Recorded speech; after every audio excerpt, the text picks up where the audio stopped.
Tam bir tarafı yok.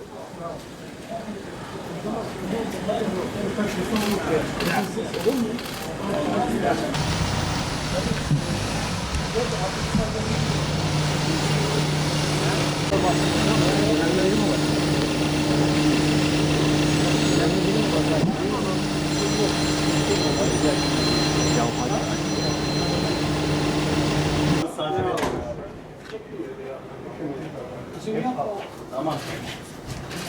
Bekle. Anlaştık, tamam. Tamam.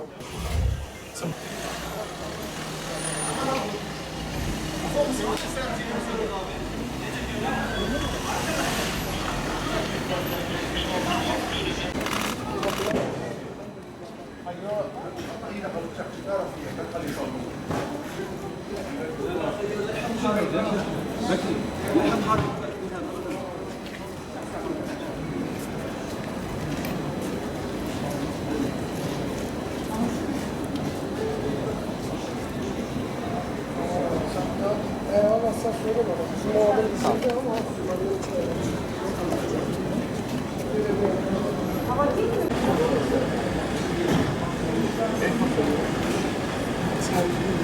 Ben bacanağı oluyorum. Buraya çocuklarını eğlendirmeye geliyor. Gezmeye geliyor. Normalinde çok güzel bir babadır.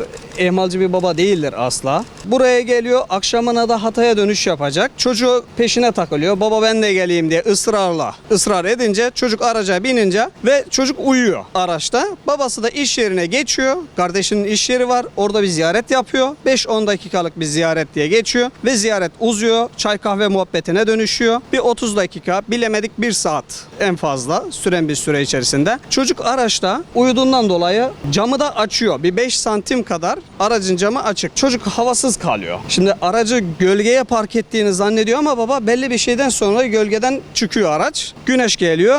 Havanın da bildiğiniz gibi sıcak etkisiyle çocuk Allah'ın rahmetine kavuşuyor. Herkesin başına gelecek olan bir şey. Allah ailesine sabırlar ihsan eylesin. Rabbim rahmetiyle muamele eylesin. Allah razı olsun sizlerden de. nerede defnetmeyi düşünüyorsunuz? Hatay Reyhanlı.